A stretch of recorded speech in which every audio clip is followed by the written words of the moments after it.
قال رسول الله صلى الله عليه وسلم: من كانت له إلى الله حاجة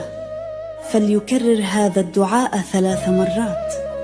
اللهم يا رازق السائلين وراحم المساكين، يا غياث المستغيثين، إياك نعبد وإياك نستعين، اللهم إني أسألك رزقا واسعا طيبا من رزقك، يا قاضي الحاجات اقض حوائجي وفرج كربتي وارزقني من حيث لا أحتسب، اللهم إني استودعتك أبنائي في مكان غابت عنهم عيني ولكن عينك لا تغيب، فاحفظهم حفظا يليق بعظمتك، يا ربي إنهم أغلى ما أملك في هذه الدنيا فلا ترني فيهم مكروها، اللهم إنهم هبة منك ومصابيح بيتي،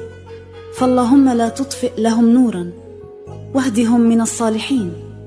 اللهم اجعلهم من خير الناس وازرع فيهم البركة وحب الناس،